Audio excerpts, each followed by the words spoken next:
You said you got a sentence of 6 to 12 years? Yes. Where did you serve your time? I served about 4 months in Rikers Island, and the rest of the time was served in upstate New York. Where in upstate New York? Most of that time was served in Mohawk Correctional Facility in Rome, New York. What is Mohawk Correctional Facility? It's a state prison. When did you get to Mohawk? January 25th or 26th, 2005. At Mohawk, did you receive money from anybody? Yes, periodically I would receive money in the form of a money order. How much? Between 500 and 1,000. These are postal money orders, so I think 1,000 is the max, but between $500 and $1,000. How frequently? I'd say 2 or 3 times a year. What did you do with that money? Mostly it was spent on just expenses of jail, commissary, and maybe sending something to my family, maybe ordering books. While you were at Mohawk, did you meet anyone relevant to this case at Mohawk? Did I meet anyone? Did you meet anyone relevant to this case at Mohawk? Well, I was in Mohawk in September. Tori came to Mohawk, and I already knew him, but I did formally meet a guy by the name of Lover. What was the answer? I missed the answer, Your Honor. I formally met a guy by the name of Lover. Can we publish Government Exhibit 2? Who is that? That's Tori. What's Tori's full name? Rodney Johnson. Let's talk about Rodney Johnson for a minute. You said you knew him before you were at Mohawk with him? Yes. When did you first meet Johnson?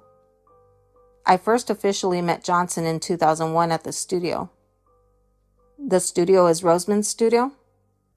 Yes. Do you know what Johnson's role at the studio was? Johnson may have had an artist before, but he was really there with Jimmy. He wasn't really a part of the music stuff.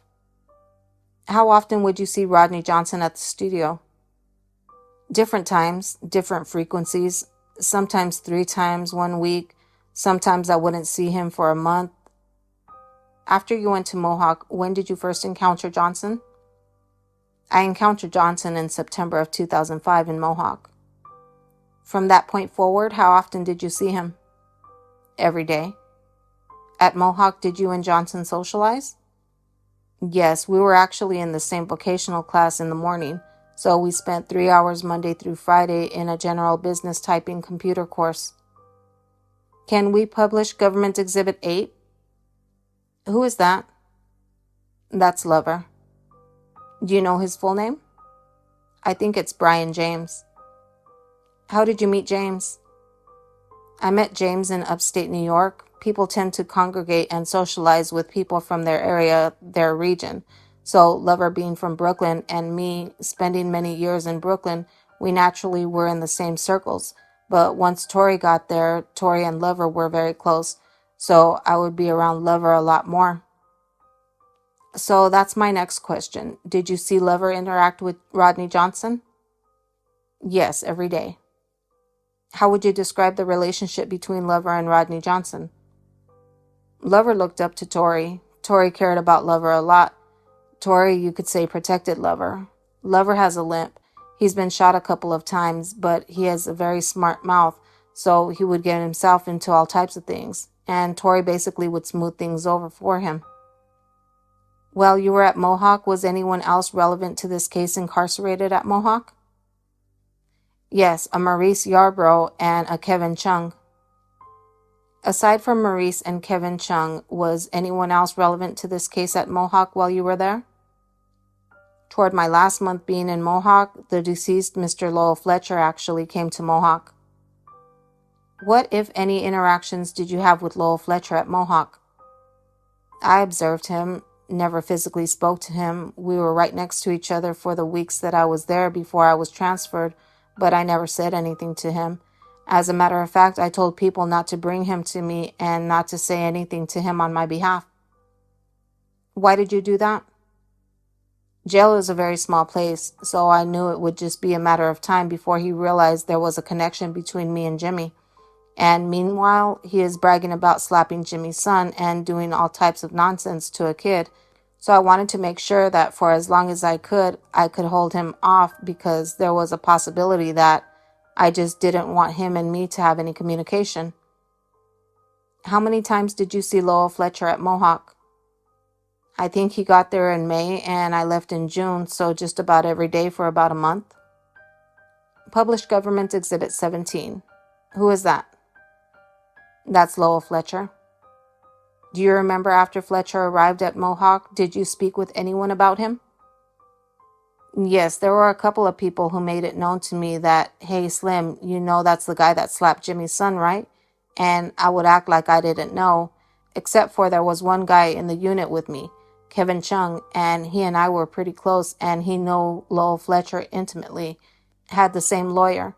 We were in the same circles in Long Island, and he gave me full details about Lowell Fletcher. Did Kevin Chung have a nickname? Yes, we called him Biggs. Was Kevin Chung in a gang? Yes, he was a Blood. How about Fletcher? He is also a Blood. What, if anything, did Kevin Chung tell you about Fletcher? He told me, Slim, Yayo didn't put his hands on Jimmy's son. It was actually him. And we had the same lawyer, Bob Macedonio, in Long Island, and I used to always see him around Yayo. And there was something about a robbery, and he knew that Fletcher had something to do with that robbery of one of his friends, and he just kind of made it known to me without actually saying it. He said that something could happen to Fletcher if I wanted it to. Did you want something to happen to Fletcher while you were at Mohawk? Absolutely not. Why not? I had received an open date of parole, and because of the amount of the quantity of drugs I had in my case, I was already a CMC status, which is Central Monitoring Case. So my mail takes maybe an extra day to reach me because security. The lieutenant of security in the jail would probably read it, looking for certain things, or my phone calls were, well, I always assume my phone calls are monitored, but my phone calls were being knowingly monitored. And so in my opinion, it was no coincidence that Fletcher was there. I'm just paranoid like that. And in my mind, it was a setup. He was purposely sent there. So I don't want any interaction with them at all. Anything that's going to disturb my day or give me a charge before I leave to go home. Did there come that time when you were released from Mohawk? I left Mohawk in May and June, and went to Fishkill Correctional Facility. June of what year? 2009. Were you released from Fishkill? Yes. When were you released? August 10th, 2009. How do you remember that date? I got arrested on Monday, I got released on Monday, and it was exactly a year and a day, 5 years and 1 day from the day I got arrested. After you were released from Fishkill, where did you go? I went to my ex-girlfriend's house, Pamela Hanna, on Sedgwick Avenue in the Bronx. How long did you stay on Sedgwick? I think I left the following Wednesday, about a week and a half. After that, where did you go? I went to a 3-quarter house, or transitionally living house, on New Lots Avenue in East New York, Brooklyn. I'm going to show you what's pre-marked as Government Exhibit 675H. Do you recognize what is shown in this photograph? Yes, that's the row of strip of houses that were acting as transitional houses. That's between Warwick and Jerome Avenues. The government offers Government Exhibit 675H. Received. Can we publish? Yes. I think the jury can now see the photo. Can you describe what they are now looking at? What you're looking at is they could see all the way down to the next corner. There's actually those exact houses, and each of those houses has an upstairs and downstairs, and it acted as a transitional housing or 3-quarter housing, mostly guys that were released from federal and state jails. Do you see the house that you were staying in as 3-quarter house in this photo? I think it would be the last one to the right. At the time, Mr. McLeod, were you on parole? Yes. Who was your parole officer? P.O. Kilcorn in the Bronx. Where did you report to parole? Lincoln. It's either Lincoln Avenue or Lincoln Road. And that's in the Bronx? Yes. Directing your attention to the August 10th, 2009 date of your release. Did you make any phone calls that day? Yes, I called my ex-girlfriend to tell her I was en route, and I called the studio to let Jimmy know that I was released. What phone did you use to call Jimmy's studio? I think it was either a payphone or Pamela Hanna's house phone. Did there come a time when you actually spoke to James Roseman, the defendant? Yes. When? That Wednesday. Well, I had left a cell phone number for Jimmy to get in contact with me, and that Wednesday I was at the DMV on Zarega in the Bronx, and when I returned, I called the cell phone and the person said Jimmy called here a couple of times for you. He left a number. He wants you to get in contact with him. So I used the payphone at the Castle Hill train station in the Bronx and I called him. And when you called Jimmy, what happened? I spoke to him briefly. I spoke to Tori briefly. He told me to come down, meet him downtown. Who told you that? Jimmy. Why was Tori involved in this conversation? I don't know. He is with Jimmy in the car at the time. Roughly what date was this conversation? If I came home the 10th, that was August 12th. Did you have a cell phone at the time? No. You said Roseman told you to come downtown? Yes. Did you do that? I did. Where did you go? I went to the studio. What happened when you got there?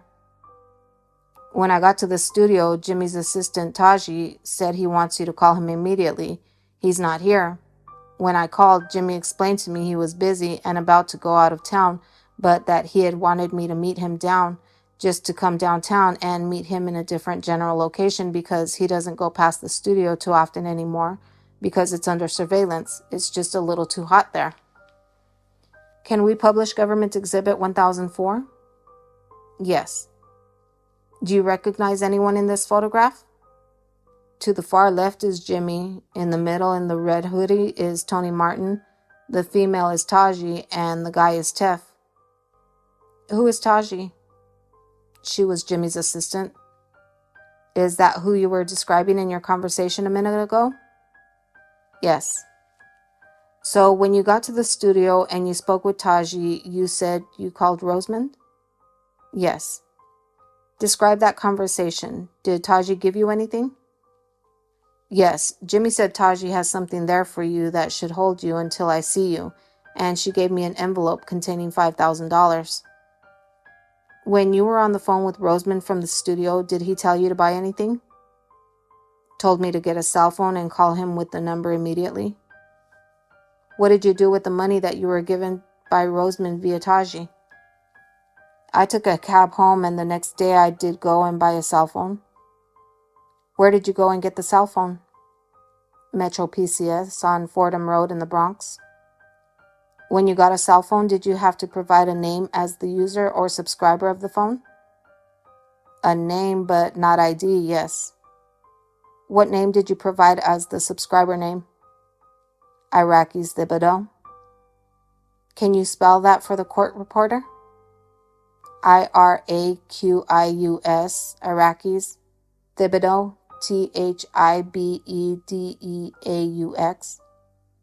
Why did you choose that name? When I was in the military, there was a buddy of mine from the Virgin Islands named Thibodeau. I always thought he had a really cool last name. I always liked his last name. He was a good soccer player. Iraqis, I don't know where that comes from. It was just something I decided to use as the name for the phone. Did you show any identification documents to the person at Metro PCS store? No. Did you spell the name out to the people at the store? No. Why didn't you use your own name, Brian McLeod, when you bought this phone? Mostly out of habit. I've always avoided using my name whenever possible for many years and years in dealing with illegal things. And secondly, I don't know what may or may not be said over this phone, so I don't want any connection to my real name. Did there come a time when you spoke to Roseman again? Yes, I got the cell phone and called him and gave him the number and said, "This is my number." He said, "Okay, I'll see you soon when I get back." Did there come a time when you met with Roseman in person? Yes, the following Monday. Approximately what day is that? August 17th. How did you get in touch with Roseman? I received a text message saying, "Hey Slim, meet me like 56 and 50 or something like that, 57th and 5th, somewhere around there, 50s and 5th Avenue. In what borough? Manhattan. Did you go to meet Roseman then? I did. Did you actually meet up with him that day? Yes, I did. Government Exhibit 660A on your screen. Do you recognize this photograph? Yes, this is the general location where Roseman and I met at the beginning of Central Park. Government offers Government Exhibit 660A. Received. Please publish? Yes. Can you remind us where is this? This is one of the entrances to Central Park. In Manhattan? Yes. Can you see on this photo where you met up with Roseman that day? I don't actually think I see it. It's where there's like a steel thing with, you can tell cars can come through like a gate. I don't actually see it here. Was it kind of into the park? Yeah, it was kind of pushed into the park, but right at the beginning. When you arrived that day, who did you see? I saw Jason and I saw Jimmy. Jason meaning Jason Williams? Yes. Do you know how they arrived? I assume they arrived in the car because Jason was there with the car. Did you speak to both of them? Yes. What did you say to the two of them? Spoke to Jason and spoke to Jimmy. Jimmy gave me a hug and we kind of walked off toward the area I was just describing. What car was Jason up against? A black Lexus. Okay, and you said at that point you and Jimmy went into the park? Yes. Did Jason come with you? No. Where did he go? I'm assuming Jason drove off. But whatever he did, it was you and Roseman alone who went into the park? Yes. What happened when you and Roseman went into the park? We began just kind of, catch up and just speak. It was your first time physically seeing each other in over 5 years, and he was just commenting on different things that had taken place in my absence. Tell us about the conversation. What did Roseman say and what did you say? And after we got out of the initial things that somebody would say who hasn't seen each other in a while, he said, "Slim, watch yourself out here. It's a totally different climate. Don't hustle with these guys. Don't socialize with these guys. Don't do nothing with them. Like, for instance, me, this is the hottest I've ever seen it. Every agency is looking at me." And, I could see that he was definitely on point and very aware. And he was telling me, "I've never seen it like this before. And I've been going to war with these clowns and hitting them every turn." And he said in front of the Apollo, we shot the cars up, but they were bulletproof. So I blew them up in South Beach, and then I had 70 shots sent through Yayo's mother's windows. At that moment, I said, "Well, I have a line on the guy that slapped your son." When you said I have a line on the guy that slapped your son, what did you mean by a line? I meant that I had a direct connection, a way to get in contact with him. Actually, sort of monitor Lodi Mack. Who was your line? Kevin Chung, Biggs. Did you tell Roseman Kevin Chung was your line? No. What was Roseman's reaction when you mentioned you had a line on the dude that had slapped his son? He was very interested, got quiet for a second, and then he said, "I haven't been able to sleep ever since they touched my boy." You mentioned that during this conversation you just described, Roseman said that every agent was looking at him. Are you talking about talent agents? No. What are you talking about? Law enforcement agencies. You said Roseman talked about clowns. He was hitting clowns everywhere he could. Did he say what he meant by that? He was talking about G-Unit. During the meeting, what, if anything, did Roseman say to you about his intentions regarding Lodi Mack? Well, when I said, Objection, Your Honor. What's the objection? I'd be happy to say, Your Honor, but I don't know if you want me to. Overruled. You can answer the question. When I said I have a line, he said, I wish I would have known that because I had $10,000 for anybody who would have marked him. And he explained to me he hasn't been able to sleep, and he was just very, very interested in the information that I had a line on Lodi Mack. When you say he had $10,000 for anyone to mark him, what does mark him refer to? In other words, if he would have known that Lodi Mack was in jail and somebody was there who could have been near him, he had $10,000 for anybody who would have cut him, who would have scarred him. At that time of the meeting, did you know where Lowell Fletcher was? Yes, I did. Where was Fletcher at the time of this meeting you had with Roseman in Central Park? Well, Fletcher was upstate New York, and I believed he was still in Mohawk. Did you have a sense of how long he would be there? Yes, I knew he would be getting out soon because I knew the sentence he had. What, if anything, did Roseman give you anything that day? We left there, we went to the bank. It was either Chase or Citibank, and he gave me $5,000. What, if anything, did Roseman say to you about the $5,000 that he gave you? Well, while we were talking, he said he was telling me about another individual who was saying negative things about him, who was also upstate New York, and he said he's just glad that he is out here to be home when good people come home, and he is in a position to make sure they're okay. If that had been somebody else who I would have asked to go into that house, this whole thing would have been different. They would have just gave me up. And so basically, he has given me the $5,000 because he said he had $50,000 from me in total for doing the time for basically going to the house. What house are you talking about? The house in Queens. The house you got arrested in? Yes. In 2004? Yes. What, if anything, was Roseman's connection to that house? The drugs and the house were Roseman's drugs. Jonathan Brown was working in concert with him.